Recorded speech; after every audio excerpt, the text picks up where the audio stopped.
Actually, I think this is my 1000th Interintellect salon that I'm hosting. So it's kind of history. And I'm so privileged to be here with two great thinkers, great friends of mine, Alaka Halder, who is my co-host, and our special guest today is Nadia Asparouhova. Last time you were on Interintellect, you were still Nadia Ekbal with your maiden name. We were celebrating your book, Working in Public, that you published at Stride Press. And today we are here to talk about antimemetics. Your new book is called Antimemetics, Why Some Ideas Resist Spreading. I felt that the book, nevertheless, was a lot about how ideas actually spread and how we can make good ideas spread and take hold of people and what the mechanisms of that might be. I was joking in this group chat, kind of on brand, because you talk a lot about group chats in this book, that this book could also have been called Idea Machine, the book. You went viral in the industry with an essay a couple of years ago called The Idea Machine, where you basically created a visualization of how ideas create communities, how communities create ideas, and how ideas actually lead to action. And we talk about a lot in this book. We discuss it a lot in this book. So that will also be the theme of the salon, if that's all right with everybody. Alka, I'm going to pass the mic to you. I'm just so excited to be here. It's crazy. And if this is indeed my 1000th salon, then this is truly living history. And Nadia, you were there kind of when Interintellect was born. Alaka, you were one of our first kind of super hosts who grew in our network into hosting with some of the biggest names. So I'm very pleased for this setup. Thank you so much for being here. Yeah, thanks, Anna. Really excited to chat with Nadia today and share this book with all of you. As I was reading it, I was immediately drawn in by the opening story, which we'll get to later. And also just thinking, why has no one tried to piece this together before? This is such an important topic. And I'm really glad that we have this book to use and read and engage with as we try to also tie these things together. Because antimemetic, it's so antimemetic. That's why. It's very fitting. So just to kick things off, Nadia, so this is a book about antimemetics. These are the ideas that resist being remembered, comprehended, and engaged with, even though they are significant. And you distinguish them from memes and super memes and dormant ideas. So tell us a little bit about what inspired you to write a book about this topic, especially for those who are not as familiar with these concepts. Sure. Yeah, just quick overview for everyone knows what a meme is. I think everyone knows what a meme is. Memes are these self-propagating ideas, units of cultural transmission by the sort of Richard Dawkins definition. And so anti-memes are ideas that don't self-propagate, they self-censor. So if you think about something like a taboo or a cognitive bias, this can happen. This sort of self-censoring can happen either on an individual level or sort of on the group collective level, where even though an idea is interesting or important or compelling, and we find it interesting in the moment, for some reason we just can't seem to hold on to it. It kind of just slips out of our memory. So that's the idea behind anti-memes. I did not invent the term anti-meme. It comes from this horror science fiction universe that's started with a fiction wiki called the SCP Foundation. And so it's a wiki online where people post entries of paranormal imagined entities of all sorts and kinds. Yeah, really, really cool approach to fiction writing that I'd never been exposed to before. But one of the paranormal entities that was posted, this was in like the late 2000s, so a long time ago, was this idea of an anti-meme or some sort of supernatural entity where people could interact with the entity, they could talk to it, they could look at it, they could study it, and then for some reason, when they went away, they just couldn't really remember what they had done. And it was a very simple idea at the time. And that slowly grew out into this universe that's the original poster of that anti-meme idea.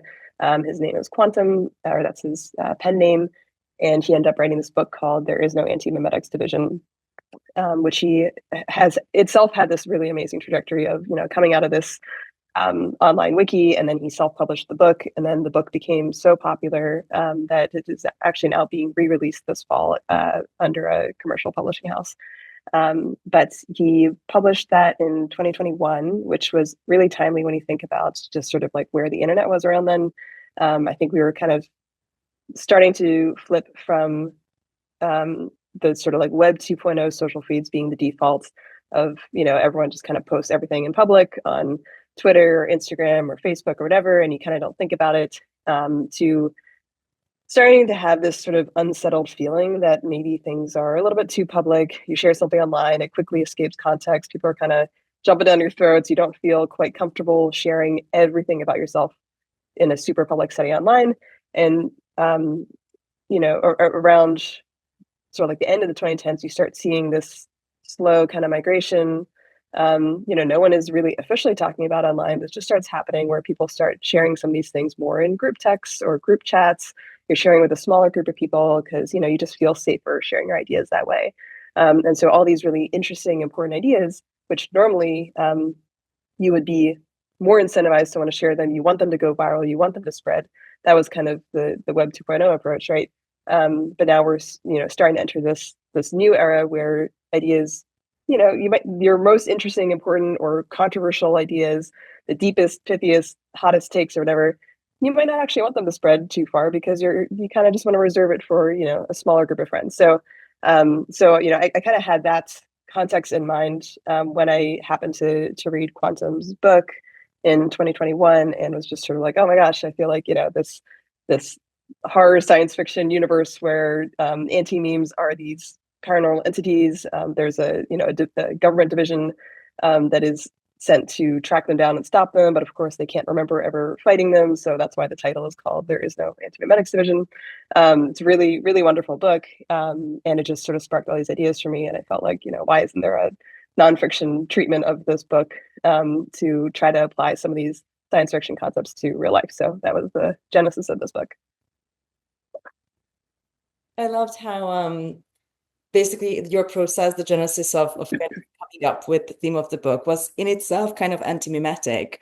You went through this whole process of everybody telling you what books to write to please people and fit into this kind of cadre of nonfiction, pop sci, something that can be easily sold. And you kind of instinctively drew away from them. Maybe you already had some antimemetic training from having spent basically 15 years in that world. I would like to go back to even more to the beginning of your work, because you kick off the whole story with memory. And then in a beautiful arc, we arrive back to the question of memory, right? First, you talk about something that is completely unique about you and your brain, and that took you a long time to figure out about yourself because there's no literature, and some of the good research about it came out when you were an adult. And in the end, we arrive back to mnemonic theories from the antiquity and different really well-founded theories and practices about how to improve memory. Do you maybe want to speak to it a little bit and how memory comes into play when we talk about the spreading of ideas? Because everybody thinks that that's just this kind of really dynamic thing, right? Where we shoot out this piece of the world. But it also is about memory and what we retain and what we allow to form our identity and our concept of reality, all of which are memory related. So how does memory come into play here? Yeah, I mean, I wish I had a more scientific take on how memory works. I'm sure someone else can do that a lot better, but I can share sort of my own experience and then just sort of some of the concepts I touch on in the book. But I think we don't really think very much about how our memory works. We don't think very much about how our brains work because you're only really consciously aware of the things that are in the forefront of your memory or the forefront of your consciousness, and then everything else kind of just isn't really noticed, right? And that's sort of the underpinnings of how antimemetics work. And so in the introduction to the book, I talk about my own experience with this, where I didn't realize until very recently that I have a very, very poor episodic memory. So I don't really remember anything about my life, and I thought that was normal, or I just assumed that no one else remembers anything about their life either. People talk about things that happen in grade school or when they were children. I just like, I have no idea what happened. And it's not particularly unusual probably, but I just, and actually it made me realize that like part of I think why I write is just because I write everything down, and I just sort of naturally adapted to not being able to store memories where I just, everything is perfectly calendared, perfectly scheduled. I used to have a really extensive journaling habit that it just took so long to record all my memories that I kind of had to stop doing it. But yeah, and it was sort of like a shocking thing to realize that this is apparently a thing that some people just like don't remember anything about their lives. And so yeah, and I've lived my whole life and not really thought about it. And there's probably plenty of other things that each of us has about their own lives that we don't yet realize. And so I kind of use that a little bit as a way to sort of say, if you think, sometimes people hear about anti-memes, they're sort of like, oh, that's not really a thing. It's like, well, you don't really know what you don't know. Let me tell you. So and then yeah, I think towards the end when I'm talking about, just jump in here because I think it also ties into this different part. Do you think that the reason why you can enter jhana states so quickly and achieve perfect happiness is because you don't have these memories? just a little sidebar right there, and is referring to some of the meditation research and practice I've been writing about in the last year. Maybe, who knows? I do think someone has said, I was talking to someone else who apparently also, because lack of episodic memory is also tied to aphantasia, where you're unable to visualize anything. And so I met someone else who also has aphantasia and also can't remember anything. And he said apparently, people like us, no, that's what we are. He was saying that apparently we don't really have as much like resentment or attachment to bad things that happen because you really just like don't remember them, which is definitely true in my case. Like I don't really hold a grudge or anything. So yeah, that there I could probably draw the link there somewhere. So yes, maybe there's upsides to being a goldfish. But yeah, I think there's some version of this that probably happens to everyone where memory is not really something we just sort of take for granted. It's not something that is just like a pure biological trait. We also have all these different social adaptations, both on the individual and the collective level, to try to remember things. And so I talk about things like the fact that we have holidays and traditions and stuff. Like all of these are sort of collective ways for us to try to remember things as a group.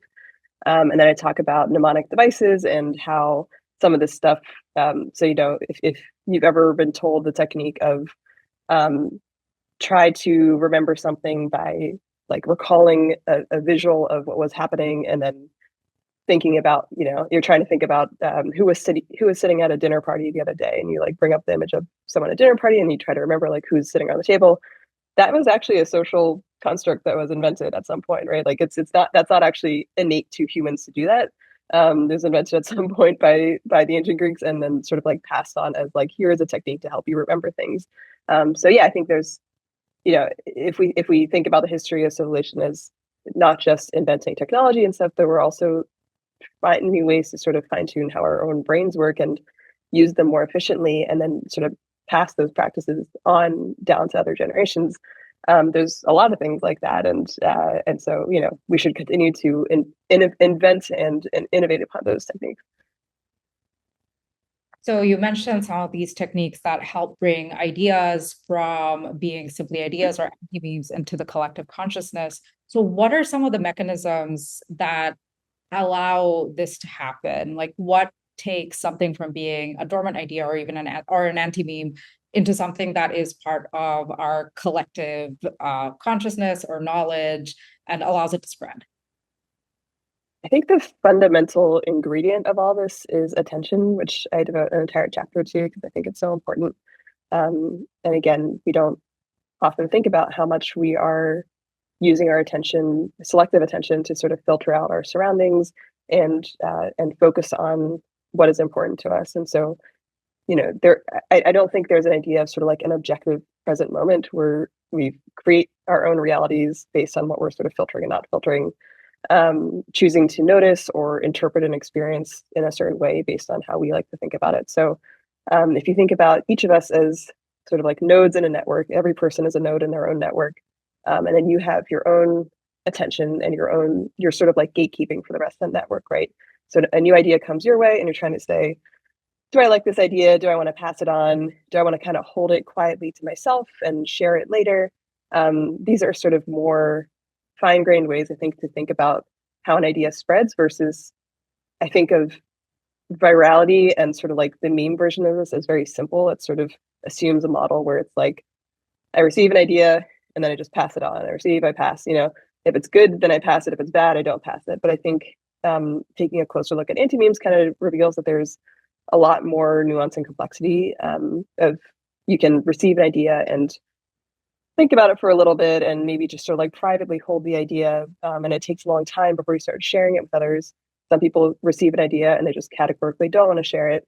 So I think there's a lot more nuance that happens on the sort of individual level. And then on the collective level, I think there are certain roles or types of people that can help bring knowledge to light and then share it and spread it with others. So I talk about two in particular in the book. One is the role of truth tellers. So if we think about anti-memes as knowledge that is very hard to unearth because it is somehow so consequential that we often don't really want to look it in the eye. We kind of want to shove it into a corner and pretend it doesn't really exist because it's just, it's so consequential that we can't really acknowledge or face it. There are people that kind of have this role of helping bring it to the forefront, and they're often seen as sort of impartial or outsiders. So if you think of the story of the emperor having no clothes, everyone knew that the emperor had no clothes, and it was this little boy that is actually able to sort of like point it out and say it. He's saying what everyone else is thinking, but it's an innocent boy who has no real attachment to the network who's able to sort of like blurt it out. And then everyone goes, oh gosh, of course, he doesn't have clothes, And so it's that sort of phenomenon that happens with truth tellers. But I think just because you've been made aware of a truth or been made aware of an anti-meme, there's still the question of how do you keep it from fading into the background, fading back into obscurity. And so I point to this other role of champions, who are people that are sort of, for whatever reason, they're able to hold the idea in their consciousness for longer than other people.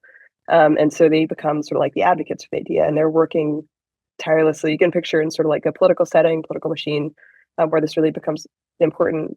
Someone who is just sort of like fighting through the bureaucracy to say like, no, we are paying attention to this thing, even though everyone else keeps forgetting about it. Like, I'm going to keep, just haranguing everyone and making sure that people know that it exists. And so, I think on the individual level, there are these sort of devices and ways to help train your own memory and attention. But then on the collective level, there are dedicated sort of social roles, like a truth teller, like a champion, who can kind of help us notice things better and then also make sure we don't forget them. I love this, and I love the part where you talk about the down trickster. I never really thought Oh yes. this theory that American culture has this archetype for the preacher. And it's a very unique thing about American life, and it clearly comes from the history of this country. And the preacher is somebody who can be a truth teller as well. And it's always kind of the same person, gaunt, skinny, sad man who will tell you that you need to clean your room. And yes, we can. And sometimes they are comedians, sometimes they are politicians, sometimes they are online influencers. Very rarely they are women. And they will come and do the hard parenting that nobody else. And we are kind of grateful because they seem so sad themselves and so concerned for our great best interest that we kind of take the bitter pill from them. And that there's a whole spectrum to it, right? From the holy fools to sometimes very, embarrassing situations, like you cite Greta Thunberg, sometimes it doesn't go that well. And I was so excited about the whole cringe part and how we become more risk averse, with which, this idea with which you start the book and you end it as well. We will talk about that in a moment. I really would like to first talk about Venkatesh Rao. I think he's the unsung hero of this book. We love him. He's like the only person who will never come on Interintellect. He loves us, but he told me that there's no way he would never come to a public salon. And you quote him or basically rely on his theories in two very important moments in the book. At the beginning, when you're explaining the fragmentation of the internet monoculture, or at least the assumption thereof, that I think Gen X and millennials kind of lulled themselves into in the era of Angel Fire and GeoCities and dial-up internet and Kazaa and all these other delights when we were burning CDs. And then it kind of fragmented in front of our face. Maggie Appleton, who is an OG founding Interintellect member, and Venkatesh did so much to describe the cozy web and these walled gardens and how people retreated not just first for self-censorship reasons, but just for like physical well-being, right? For kind of calming your nerves. And towards the end, Venkatesh again pops up because apparently he popularized Seeing Like a State, the book. By every podcast bro has this one book at home is because of Venkatesh. I had no idea. Do you maybe want to talk about him a little bit? If somebody is watching this video in 10 years and they are too young to know who Venkatesh Rao is because of generation or whatever reasons, or they don't even know that they call something premium mediocre because of Venkatesh, what should we know about him? What makes him so special as a champion of anti-memes? Oh my gosh. Yeah, I would love to talk at length about how secretly influential Venkatesh is. Venkatesh is the co-founder of this blog, which is now archived, called Ribbon Farm. And he's written a lot of, I mean, yeah, I remember getting my first introduction to Ribbon Farm. It's a lot of very long, complex, sometimes tedious feeling, obscure posts that somehow people really enjoy reading, which is truly an art. I love blogs like this because they remind you, and something that I try and embody too is, you don't have to give in to the temptation to just write short, tiny little tweets to grab people's attention. You can sometimes, yeah. Read for like a week. Yeah. Open it on your phone, like, I'm going to read this on the bus in the morning, and then you just have to get off the bus. Keep going. For the next day. Yes. This is the beauty of blogs. Now, I don't know whether we're in the golden age of blogs or the opposite of that. That's a topic for another time. But at any rate, Ribbon Farm was definitely one of these OG influential internet blogs. But he sort of expounded a lot of topics that a lot of terms you might not have thought. Yeah, premium mediocre. You mentioned legibility, which fed into Seeing Like a State. But yeah, he's someone that kind of lurks in the shadows a little bit. So he's a little bit like, if you know, you know, but has also quietly influenced a lot of the dialogue in and around tech in particular, and outside of that. And yeah, his story about how Seeing Like a State, a book that is sort of in tech canon, started with this post that he wrote about the concept of legibility, which was an idea from Seeing Like a State. And someone asked him sometime in the last year, someone was asking him, how did you find Seeing Like a State? Since it's kind of a random book, it's not, the author has no particular relationship to tech circles, economist circles, anything. It just sort of ended up that way. And he mentions that it was part of his wife's master program, which she never completed, but in her first year, she had, bought a whole bunch of books for the course. He just kind of happened to find it upon a stack or a pile of books, and then picked it up and was like, "Oh, this looks interesting," and read it, and then wrote a post about it. And then that post kind of introduced the book to a wider audience.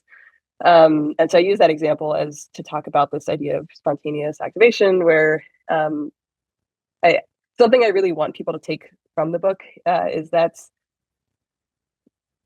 I think, and maybe this ties into the other part of where I was talking about Venkatesh, but I think there's this sort of like paralyzing feeling sometimes about the cozy web, where you're sort of, it's like, okay, we're in these little safe spaces now with our friends, and we're all kind of like balkanized now, and maybe you're kind of retreated from the more public social web, and you're like, I just have my group chats now. I don't really do that, and this feels like a nice, comfortable place to be.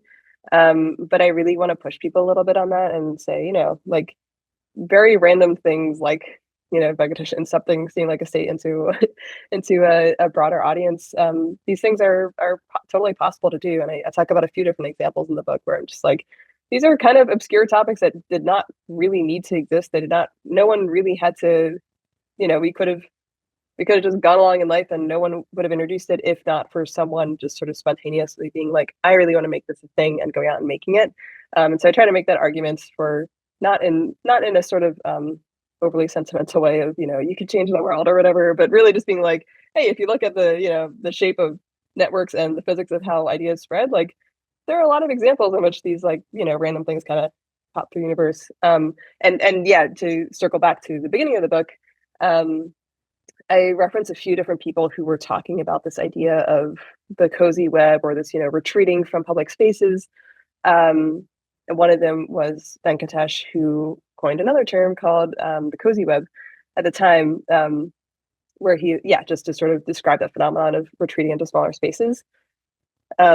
Interestingly, Venkatesh now says that he kind of wishes he didn't coin that term, or he thinks this term cozy web is a little bit misleading, right? This feeling of being cozy is actually a feeling of being isolated. And I think that's right. And that's something else I sort of want to gently prod and push on throughout the book, to say, like, yes, we do need our private online spaces in addition to our public online spaces. Both these universes are going to exist. But it's not that we got rid of our public feeds. It's not that we got rid of our online public spaces. We need both of them, and they both kind of feed each other. What are you talking about in your group chats? You're talking about all the stuff that's happening out there, right? So you're very much still attuned to what's happening in the rest of the world.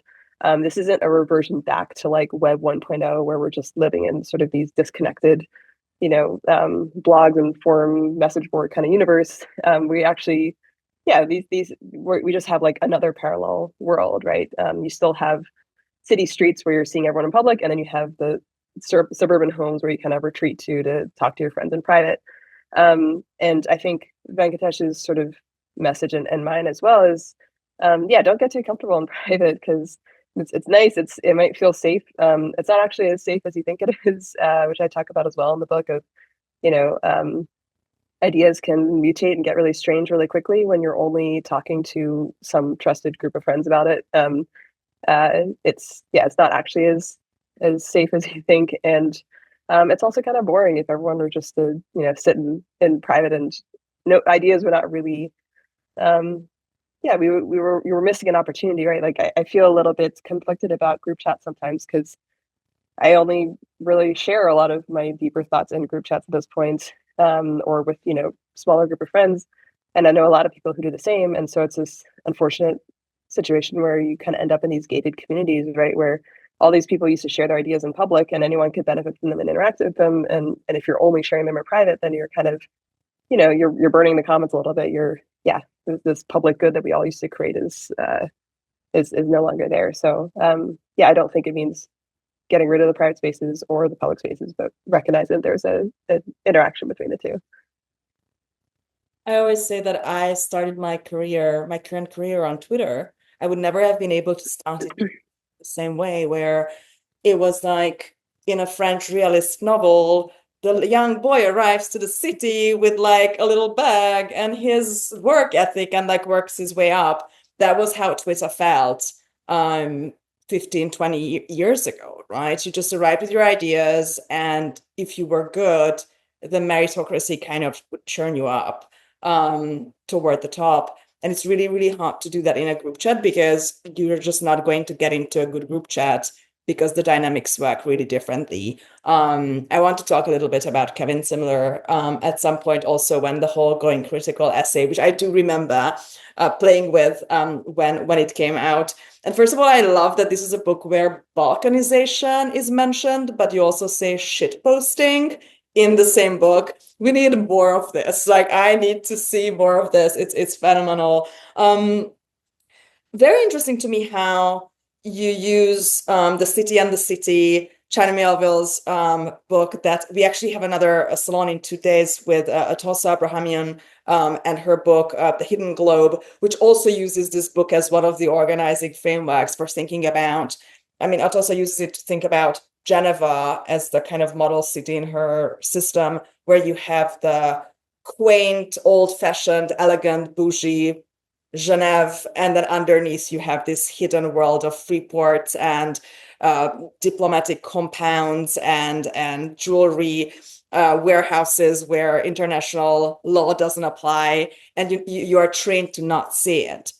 You're also talking about these two cities, right? Like just like you mentioned, where we have the commons, but we also have these little hidden pocket universes where like on the Galapagos Islands, these ideas go and either in a really good way flourish and then enter the mainstream, like the Janas via Nick Camerata, or as you're using the Nick Bostrom example, the info hazard basically festers and you can go down in a very, very negative way there. How do you see, you're using the Emperor is Naked example as when I see something, but I can't say something. But it's a very different thing from doing that versus not even being able to see the truth. And obviously the truth teller is not necessarily just somebody who points out that you already know, because you might actually be happy that they are doing that. When they are pointing out something that you have been trained not to see, that's where people get really angry, right? Because now you feel like an idiot. And we're all trained to not see certain things, probably because our attention is so valuable that if we were paying it to everything, life would be very hard to live. How do you see that, and what was it about the Melville book that made it very kind of poignant as a comparison here between our online world and his sci-fi world? Yeah, I'm clearly enjoy taking ideas from sci-fi and then applying them to the real world. Dark forest theory in this book, I loved it. Dark forest, yep. Like a separate cottage industry of your book, just people sharing these things. It's great. But when who is here in the audience was working still at Amazon, every time he would come to an Interintellect salon, he was like, don't order things during the salon, guys, because we are too busy. Like we can't fulfill, like there's always some kind of a deluge during an Interintellect salon. I think your book will cause a similar spree of ordering books for people.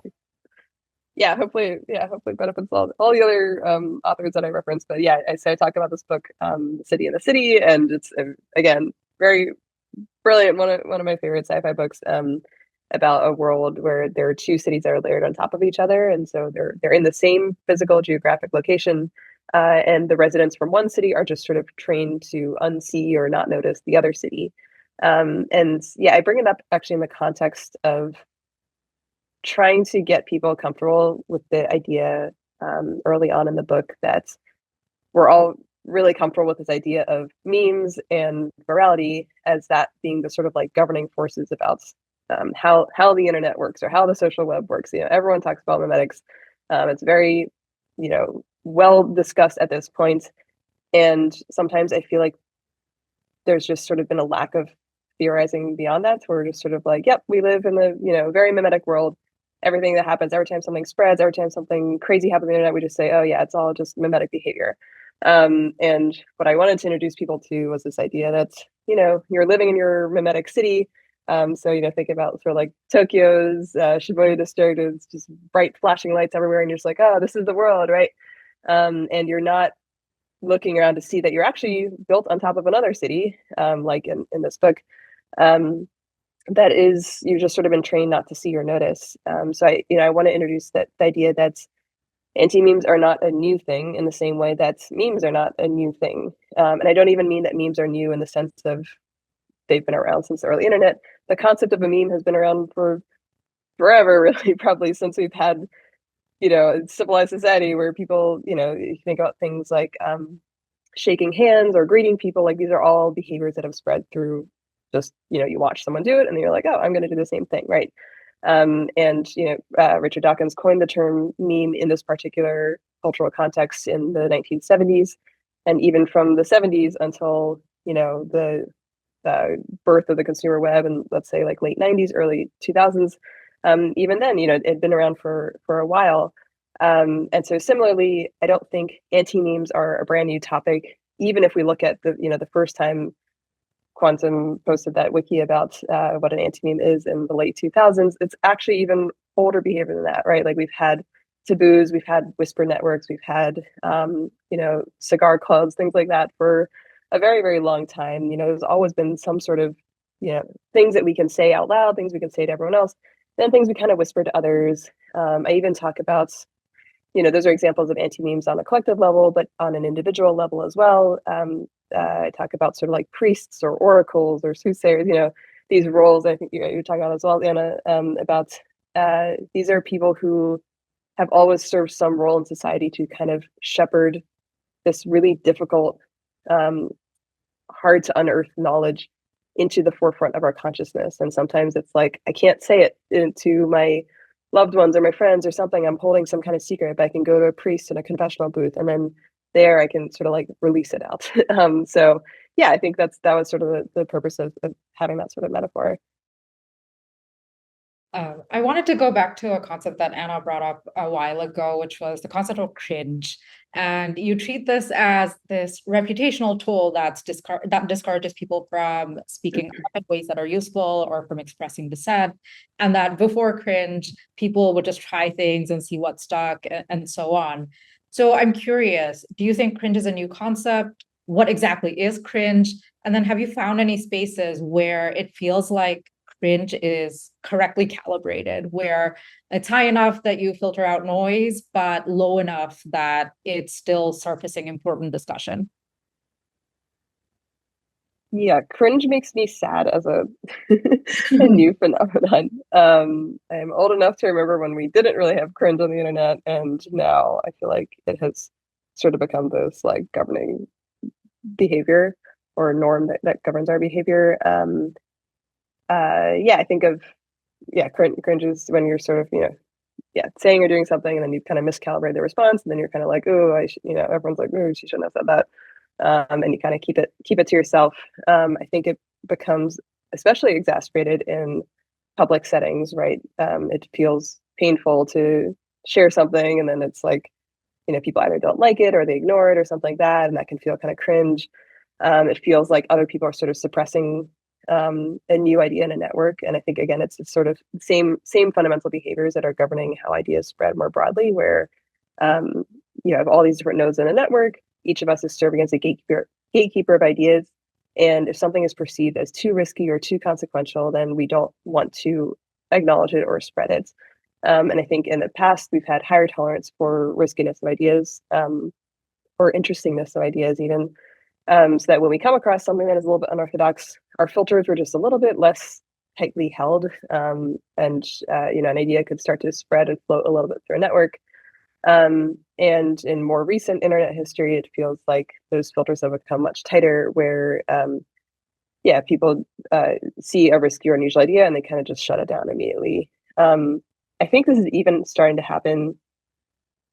Private social web, group chats, whatever, I think offer some relief from that, depending on what that context is. But I've noticed this happening even in smaller group chats as well. Sometimes those dynamics can be even worse. It's sort of like a small town mentality, right? Where it's like, oh, we all know each other. We have very high context for what's going on, and the group is sort of coalescing around a shared set of beliefs or values. And if you say something that disrupts that, now you're really looking everyone in the eye, because there's only so many people in the chat, and it's just sort of like discouraged to say certain things in certain contexts. So maybe you form another group chat where you go and talk about it over there, and so no one, myself included, can really map the constellation of like, what are all these conversations being had in private, right? I can only know my own experience, and same with everyone else. So yeah, I don't know that there's really a dedicated safe space or some terminal point where we can say like, okay, like everything is we've defeated cringe or something. But I'm hoping that at least by drawing attention to some of these issues and thinking about, what does it mean that maybe our filters as gatekeepers of a network are becoming a little bit too tight and suppressing innovation, suppressing new ideas. What does that mean? And can we at least become aware of it and try to adjust it a little bit? So how do you think we can become more attentive to these things? Would you suggest meditation, for example? I think it's just, again, a matter of understanding like what is going on inside our own brains, and maybe being more aware of where do anti-memes factor into each of our own lives. I think just being aware of attention being this ingredient that determines what parts of reality we do or we don't notice, and then thinking about how do I turn that up on things I care about, turn that down on things I care about, or things I don't care about. I think like more importantly, I just kind of want to combat that defeatist attitude that I think a lot of people have of, everything just kind of sucks, and that's that. I think if we look a little bit more closely, you can see that there are actually ways for me to influence my own world, my own networks, and in big or small ways. And just encourage people to think a little bit more about. Yeah, I mean, unfortunately, I feel like the answer is kind of you just gotta swallow the bitter pill of cringe sometimes and risk feeling cringy about something. Like, I mean, I talk about this even with the writing of this book, where it's I felt kind of it took me a while to decide to even write it, because I felt like, oh, it's just a book about ideas, like that's kind of dumb. Like, ideas are just super abstract, and maybe I want to write about something a little bit more concrete. And at some point, you kind of just have to be like, you know what, I don't care. I really want to write it, and write it. And now I'm really glad I did. So. We're very glad you did. Every time so many times you grab onto something so good, and you find out that it was a precarious birth, and it almost never happened. And how many amazing ideas must have been swallowed by antimemetics that way, just because the author, the painter, the founder, the inventor decided, I will do something else. The kind of author version of the anti-library, I would imagine. Another person who pops up in two very important moments in the book is Kevin Simler, who's responsible for my best Middle Eastern meal in my life. I think he took us to a very nice place in San Francisco when I was first there. So thank you, Kevin, for that. Three very important pop-ups already. The first one is obviously the Going Critical essay, from which you even share a screenshot, which was an interactive essay to basically present to us the process of a viral spread, which is all the same and works the same way for ideas. I really, really loved your story out of Simler about how there's the urban setting and the rural setting, and there's this special like Goldilocks zone where the spread is contained but can nevertheless take off. And the second time when he pops up is obviously with the Robin Hanson book, Elephant in the Brain, which we just had on Interintellect, actually, based on popular demand. So do you want to maybe speak to Kevin Simler a little bit and why he was interesting in his book, for your book? I also think that you take his ideas a little bit further. So he's less of a father than more like a godfather here. So if there are any avenues of disagreement, what those might be, and is your book rewriting the Simler a little bit? Yeah, godfather is a nice term. Yeah, I think it's taking a little bit of some of the ideas and concepts that he introduced, and then finding ways to apply them, particularly in this setting. So yes, first up, he co-authored this really wonderful book called The Elephant in the Brain with Robin Hanson, and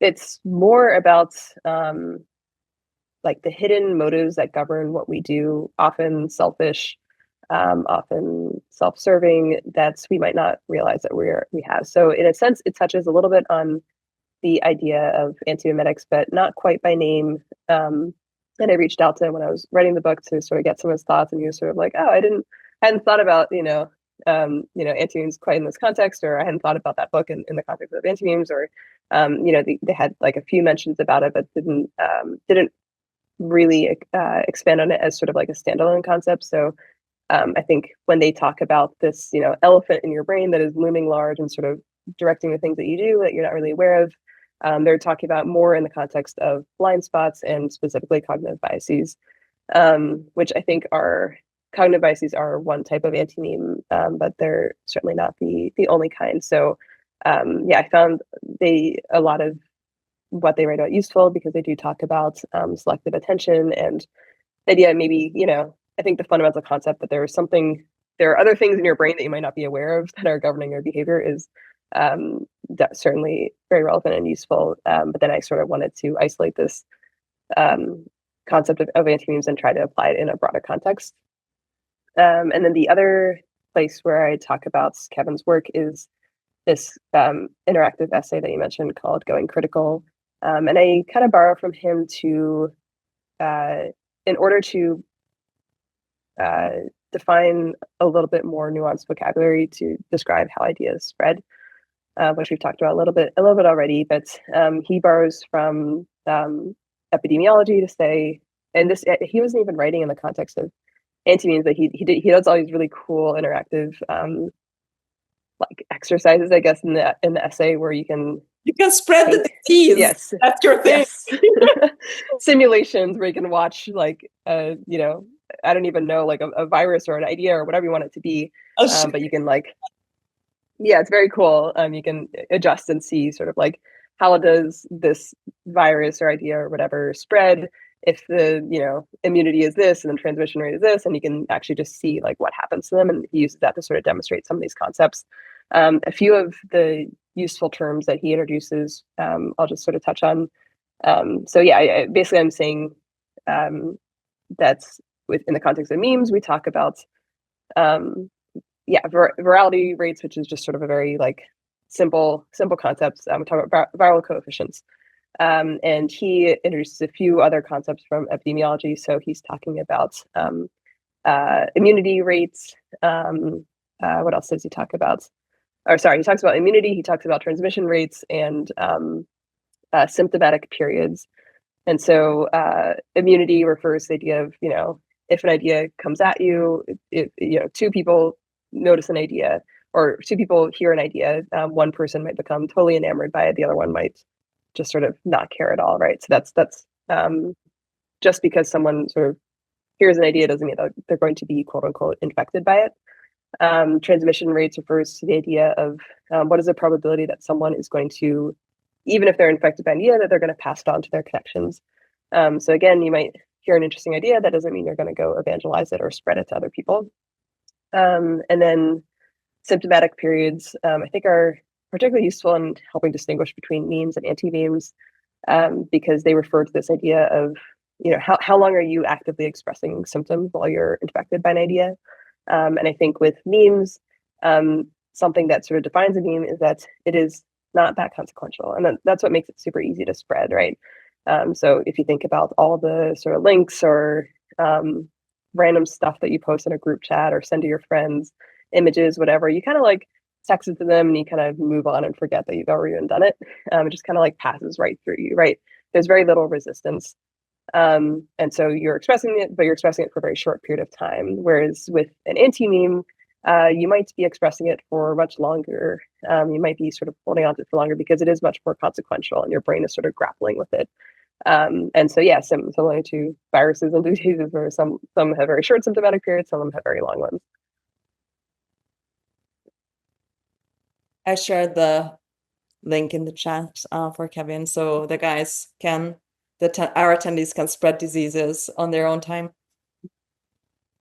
On the notion of spread and anti-memes, you talk about taboos in the book, and you have this interesting point that you make where you say that a society has a longstanding taboo on racism, and then a society that erupts into genocide versus a society that leads to abolition aren't mechanistically different. Could you unpack that for us and tell us why that is and how that happens? Yeah, that was spicy takes that I kind of tried to bury into the book, but we'll bring them out to life. Yeah, I think I was, you know, something I really wanted to hold in my approach in writing this book was to sort of say, let's look at ideas as they are, not as we want them to be, and that means taking a hard look at, you know, what is the shape of how these ideas and how they spread, less so, you know, try to separate ourselves from sort of our attachment to them. And so I talk about, there's a chapter on taboos and how they spread, and yeah, basically saying that, you know, again, we think of our networks as these sort of filters, right? So I talk about like sediment filters, where you have sometimes you picture water trickling through sediment to filter it. And, you know, sometimes it's filtering through sand, and, you know, it's very tight and it's hard for the water to get through. If it's filtering through gravel, then it's kind of like more porous and it's kind of, you know, flying through it. So, you know, in a similar way, networks can have these like more tightly held or less tightly held beliefs that make it possible for an idea to spread. But yeah, there are taboos of all kinds. Not all taboos are bad and meant to come to light. Some of them are, and not all taboos are good. And so I talk about the two sides of the spectrum of racism and genocide. And we or sorry, in abolition and racism and genocide, and in some cases we can say, sort of look back on our former selves and say, um, uh, it's we were so unenlightened, previous generations, and we finally come to see the light. That's slavery is bad, and it's really good that we that abolition happened. That's, I mean, I think most people agree that's true.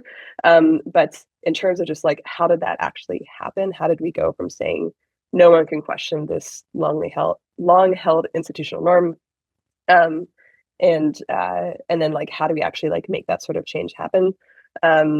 I don't think is that different from a different sort of really bad taboo like genocide, where also it's sort of like being safely suppressed, and something sort of happened to loosen the filters and make people start to say, actually, what if, and if you look at sort of like how these ideas start to enter the public shared consciousness, they happen in similar sorts of ways.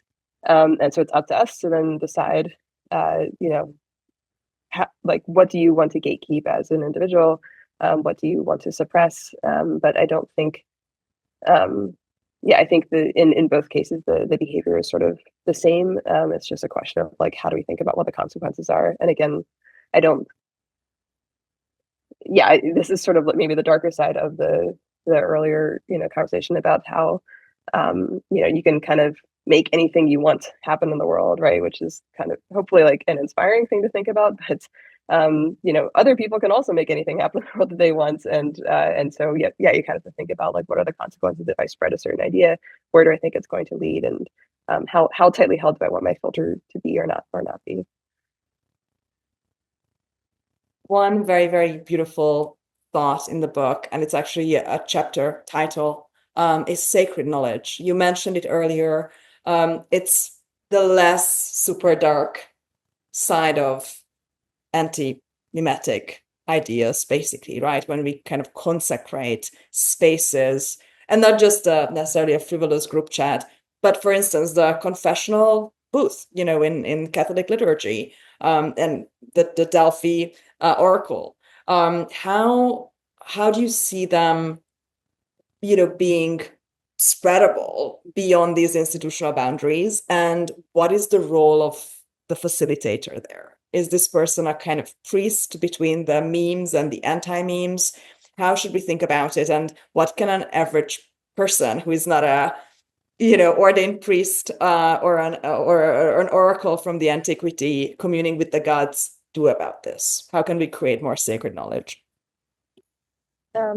This is the chapter where I talk about the role of truth tellers in society. So this canonical emperor has no clothes role, which shows up in religious contexts of a priest or an oracle, but also in non-religious contexts. I talk about Greta. We were talking about climate conversations are not progressing as we might have wished, and say what you want about Greta, but she also drew attention to it for a moment by just sort of getting up there and speaking her mind and causing a stir, right? And so I think this like kind of goes hand in hand a little bit with the cringe thing of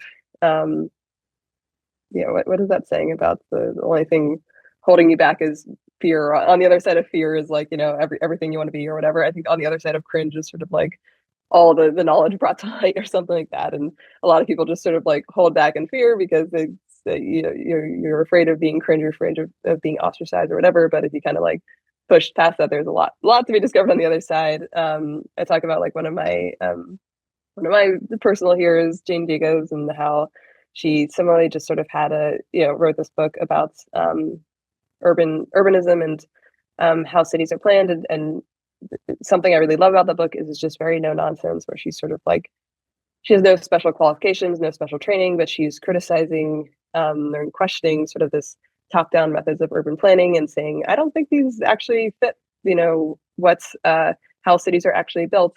Even though it was sort of the the commonly held wisdom at the time that they were doing it correctly. And she kind of just says, I'm looking around with my eyes and I'm just seeing, this is not how I see the shopkeepers interact with each other. This is not how I see the children playing in the parks and stuff. And just very, again, it has that emperor has no clothes quality of it's very, very simple, but she's just sort of like looking with her own eyes and saying, this just doesn't match the story, right?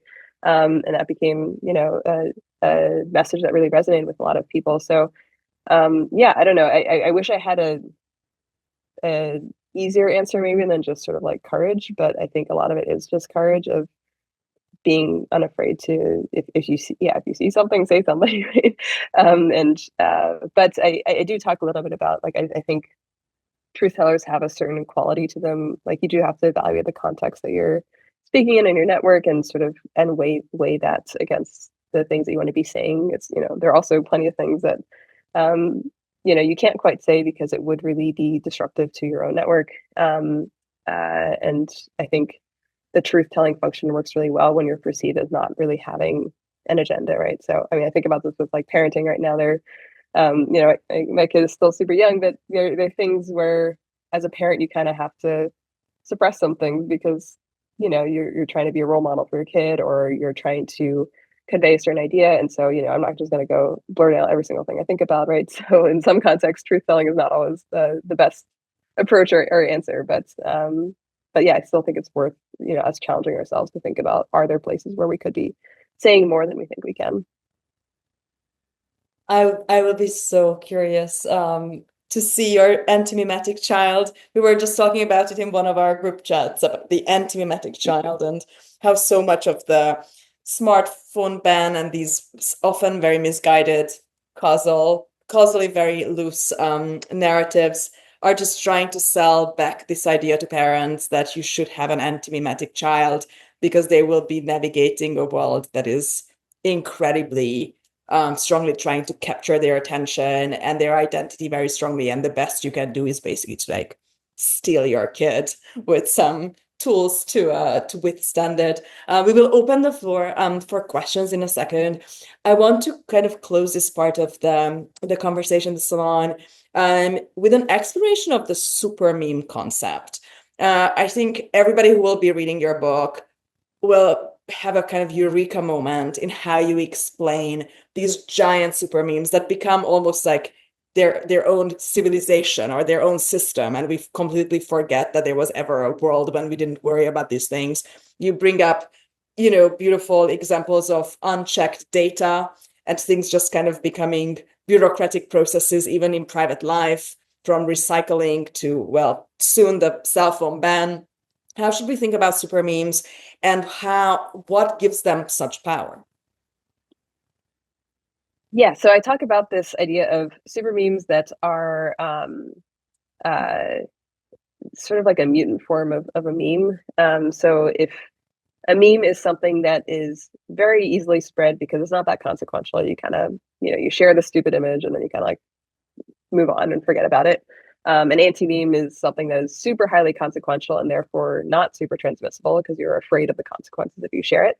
A super meme is this weird hybrid form where it is both highly transmissible and highly consequential.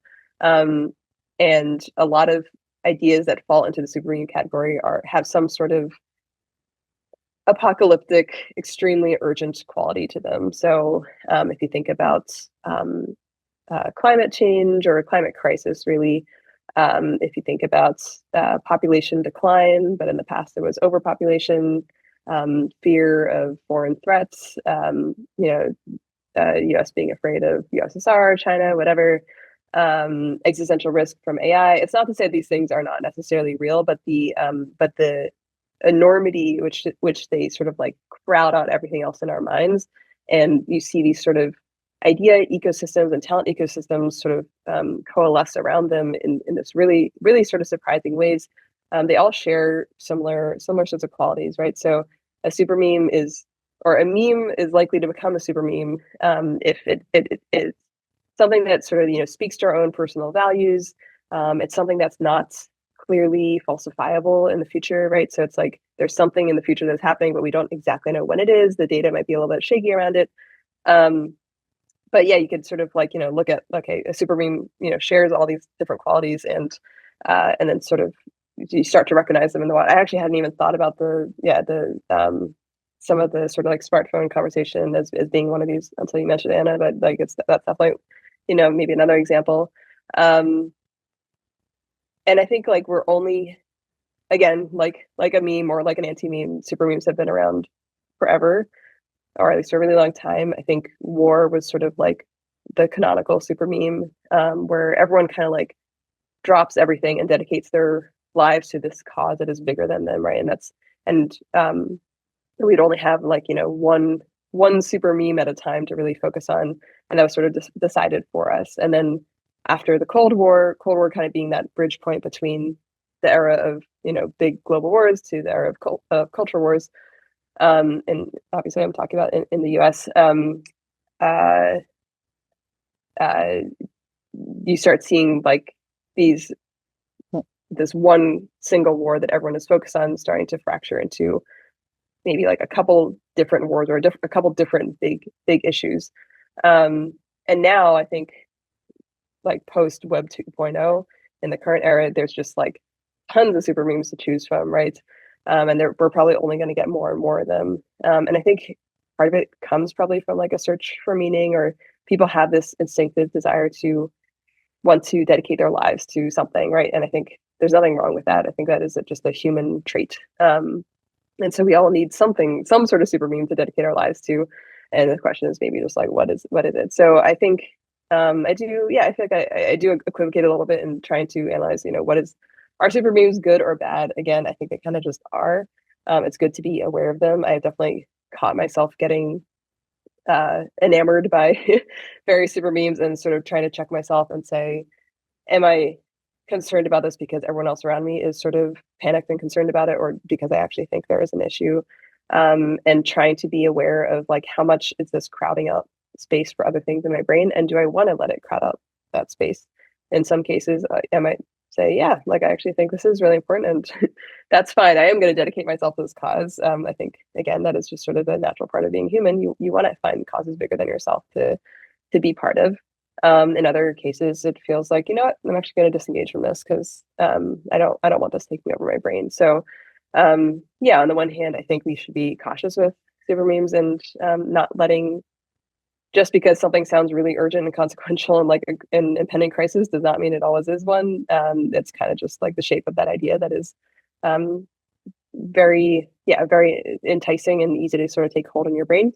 But on the other hand, there's, I'm also sort of like respect for the art of super memes are just a feature of modern society, and they can be a really useful organizing tactic if you want to get something done. So I think for me, that is at least a personal heuristic around if I'm going to care this much about it, are we moving towards action, or are we just sort of like trapped in this endless rumination loop about some perceived fear in the future, and it's kind of just chatter? And if it's just that, then I don't really want to spend a lot of my brain space on it.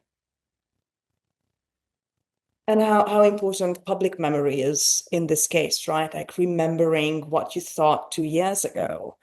Like one of the things that really bothered me in all of a sudden everybody doing a kind of pirouette politically is that nobody was saying this stuff 2 years ago. I have near photographic memory. We can have like a session together.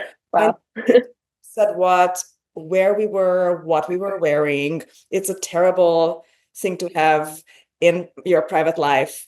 And I remember that he didn't think that 2 years ago and was a completely different person. And you talk about this actually in the jhanas part as well, that we forget when we're happy, we forget how we felt when we were unhappy. And especially inverse, right? Like when we are unhappy, we forget what it feels like to be happy. And so I do think that, journaling, video journaling, like for me, it's a luxury. I have 6 years of Interintellect salons of myself recorded, right? Like I can actually see myself. You have your blog, we have that you have some kind of public mnemonic device, public to the degree that you want. Whereas in a group chat, you also have this constant amnesia. Like I remember I was talking with, I don't know, I don't want to say the name, And I was like, oh, I discovered this book and it was great. And he found this text that he sent me in 2022 that I recommended this to you. And it was so embarrassing. I was like, I don't want to know. Just be gracious. But like, you know, and yeah, of course, on Twitter, when I know that the big newspapers in America have specific data miners, basically. So when they hire you as a journalist, they will like investigate all of your internet history to be prepared for how you might be attacked. But there is something to personal amnesia that I think for a lot of people is not inborn. It's something that the world is doing to us with how our media is being shaped. And so whatever people can do to find a center, in the narrative sense for themselves, I think the more powerful you will be. At least that's how I always felt about it. I want to open the floor just so that we can take questions from attendees. But before we wrap up, I want to read up a part of the book. So I will try not to forget that. Any questions? Or comments or personal stories? Any super memes you're currently working on unleashing on the world? Yeah, Orpheus. I mean, it's not necessarily a question. I'm just thinking out loud here. So I'm thinking about anti-memes in terms of like epistemic blind spots, and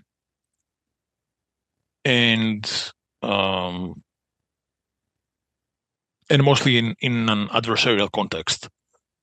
Like you can have anti-memes that are spread, that are built, cultivated specifically to affect someone, but be unknowable. I mean, maybe your definition in the book is different. I haven't read the book yet. I will read it later. But yeah, do you think like there's any way for like either an individual or as a collective to like understand, to grasp those epistemic blind spots, so we understand what we're like driven by, that is antimemetic? Definitely, again, I think about this on like an individual versus a collective level. So on an individual level, yeah, you might think about your own sort of blind spots. I think blind spots are maybe like a type of anti-meme, but they don't get to the whole thing because it's sort of, you truly aren't aware of something versus you notice it, but you keep forgetting. But yeah, that, like therapy might be an example of someone working to try to notice the things that they're doing, but they can't quite see. But I think it's when you were first talking about it, I was thinking about it more in the context of like politics, right? And I think this is definitely how a lot of politics work, where you try to bury issues that you don't really want anyone to pay attention to, or you make them sound really boring or just unappealing. There's so much branding and so much spin that goes into deciding, what actually gets noticed, what gets acted on. And so, yeah, bureaucracies as well, I talk about as anti-memeplexes. So, Dawkins talks about memeplexes, which are things like religion or politics, like a cluster of memes, but then a cluster of anti-memes is kind of more like a bureaucracy, where it's just like an entire institution of things that are just really, really hard to look at. So yeah, in an adversarial context, I imagine this happens a lot in politics, where people are just burying issues, filibustering, whatever, just dragging things out as long as possible, or making them seem unappealing so that no one notices them and takes action on them. I have a question. So as you were writing this book, were there any puzzles that you didn't get to solve, or a concept that you were grappling with and wanted to include but didn't get around to because it didn't fit, or remains something that you haven't solved yet? Gosh, probably, but I probably don't remember them anymore. If I go through my notes, there's probably a lot of things that got left on the cutting room floor. I think I probably could have gone, if I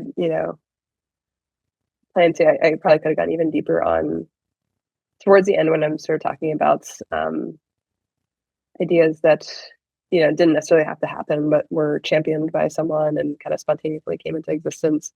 And then as well as just like these implications for politics, I think there's a lot more to expand on there.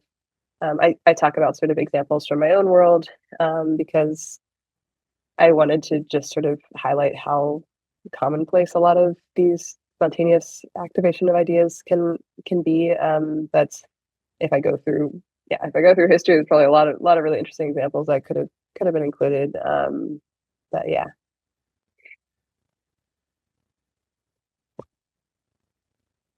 Another question, kind of thinking out loud in terms of kind of what Anna mentioned about public memory and what you mentioned about like Kevin Simler's point about immunity, transmission, and symptomatic periods.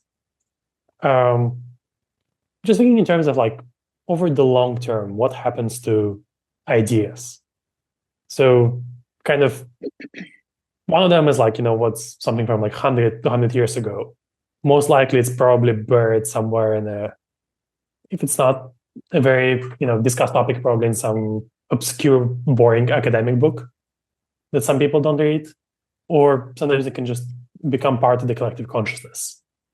But also in terms of what comes to the internet, like, I guess at some point people thought, oh, it's like the permanent record of humanity. But you look for like 2015, X% of links are just not working anymore that were posted back then. And in some ways, like the internet is becoming more of an anti-meme because all the websites are closing down because they want to prevent scraping for AI training. Like just kind of thinking out loud there.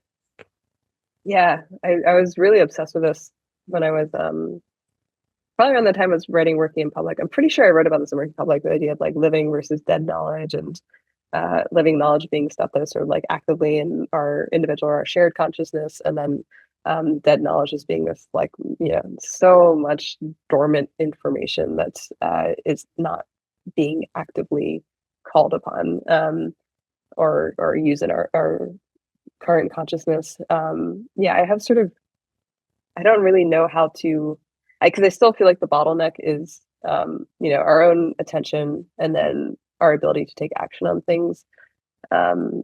So, I don't even know, there's some part of me that wishes we could find a way to just sort of like mine all that dead knowledge and figure out, it's about pairing a certain idea with like a certain person to spread it, or a certain point in time in civilization where it's just like the right time to and this happens organically, where someone picks up a random book and then decides to write about it, and then it kind of catches on.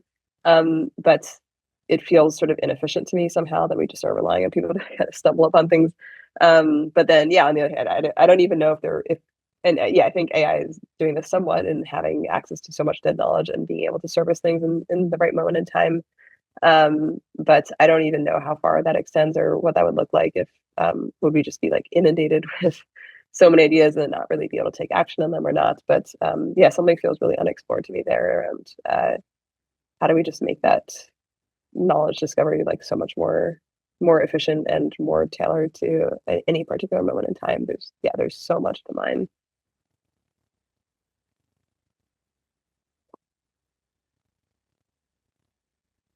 I was very curious about. Great book, by the way. Sorry. You can't see it now. Nice, thanks. That's like, it's back when I think Anna had actually sent it to me. That was 2020. When was it? Yeah. When we had Well, hopefully the second book lives up to the first one.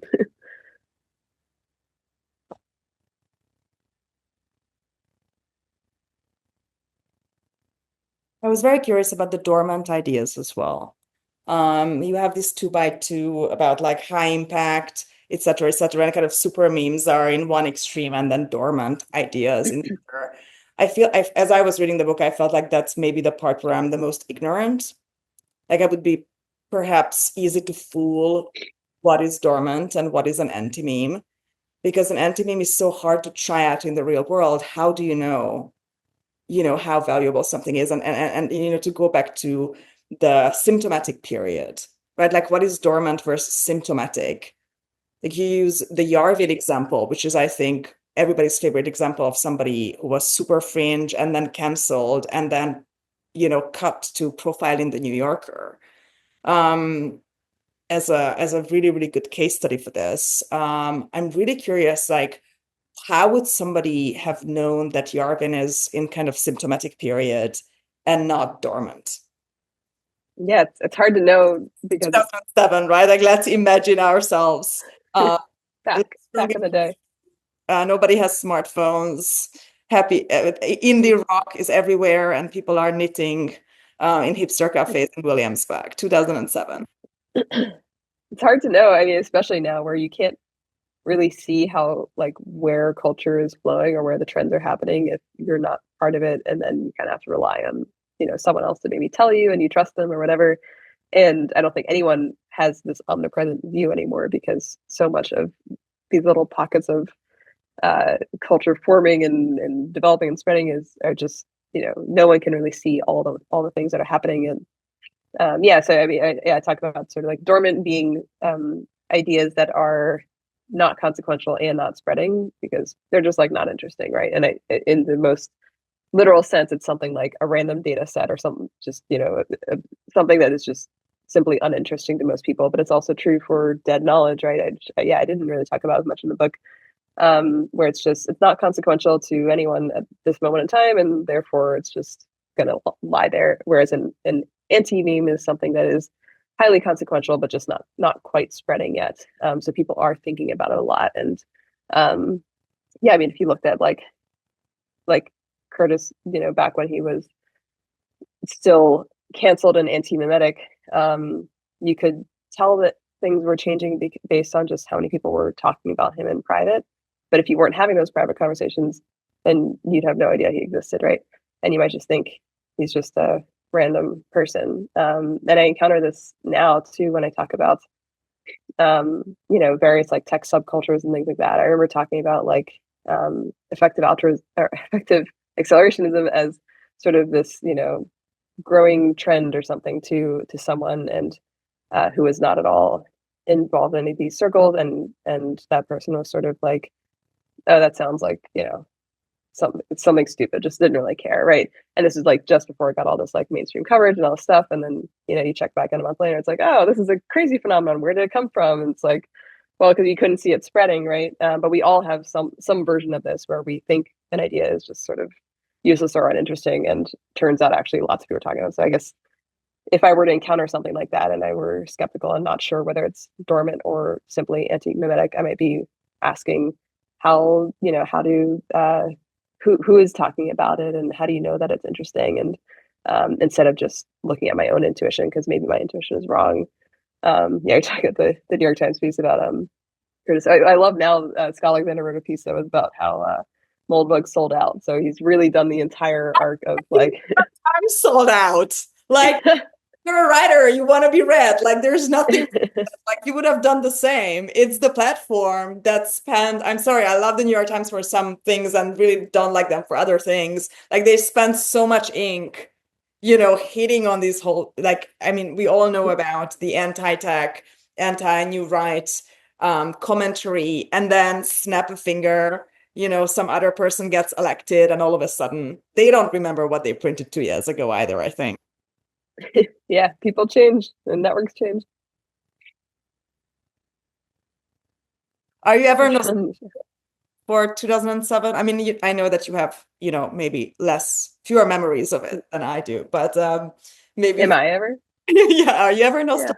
Yeah. There's something about your book that felt to me like a kind of reckoning also with the present. I feel like, you know, you and I were from a generation that had it really good for a while.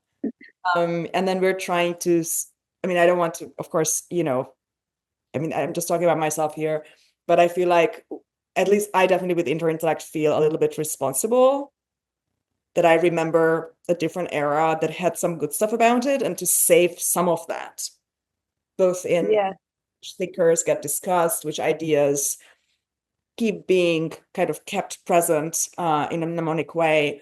Do you feel that? Definitely. Maybe not for 2007, but like 2017, 2018, maybe something like that. And I think, you know, what we consider to be the golden years of any era, it's so subjective. It's just based on your own context. But like, I really enjoyed that. Maybe, yeah, somewhere around that period of just, it felt like like a lot of like the type of blogging or the type of writing that I was interested in doing, I suddenly found a lot of other people that were interested in the same sort of thing. And so it felt like a particularly creative, generative period for me. And yeah, I think part of writing this book was a little bit of me trying to reckon with my own feelings around things are different, but I don't want to have this knee-jerk reflexive thing of things are bad now, right? Because I think that's kind of a boring take to say everything sucks now, right? And that's the end, and then you're just gonna be this, crotchety old person that just hates everything about the future. That's not the person I want to be. And so I really wanted to think about, okay, things are different, fact. How are they different, and how can I try to see the opportunity in our present moment instead of just sort of being, wishing for a different time. But yeah, I think it is just like part of, you're talking this sort of like, feeling that you want to like pass things on to future generations, and I feel that as well. And I think that's a good instinct to have, because that's the goal of, or I think that's a responsibility for anyone who remembers a different time in the past. You should be passing on memories. We shouldn't just all be living in these sort of permanently forgetful cultural amnesia kind of moments. It is your job, if you remember things about the past, then share them with people and pass it forward.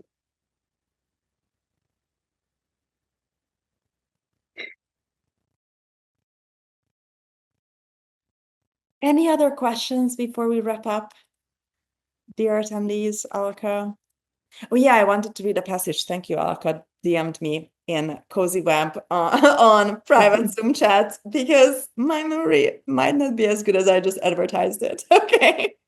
You should never say anything during the salon like, my memory is great, and then like 20 minutes later, completely forget what you actually just said. Okay. So this is from toward the end, where to kind of be on brand and be on theme of like, not everything is terrible. We're not, brainless automatons or, little victims of these like giant meme factories. We're actually, first of all, we're participants in them. And we, like you said, we can turn around what you said. Other people are making the world, but so are we, with our attention, with our associations, with how we express our values or choose to express our values. You say this beautiful thing toward the end. A fragmented public narrative doesn't require us to retreat indefinitely into our fortresses. If anything, it is an invitation to engage more deeply with the causes we care about most. What seems like scattered noise at first is actually a patchwork of dense networks. Within the context of these smaller networks, it is easier, not harder, to make progress on interesting ideas. We can island hop the memetic Galapagos. We can scale our capabilities as a network. That would be my takeaway from this conversation. Nadia Asparouhova, you're a genius. I love this book. I will very antimemetically push this book on every single person I meet henceforth. So please print a lot of them. I still don't have my physical copy, by the way. Print them. I know Orpheus will also here be an advocate in Europe. So you already have the East Coast covered and Southern Europe. And please write more. I mean, you're clearly very, very good at this. Alaka, just as good at hosting. Thank you so much for being my co-host today. And thanks everybody for being here. Nadia, for your time, and enjoy the rest of your time in Austin. You're in Austin, right? Currently back in LA, but yes, good memory. Sorry, then enjoy being. Thank you so much, guys. And yeah, be a little bit anti-memetic today. Thank you all. Thank you, Nadia, Alaka, Thank you. Anna.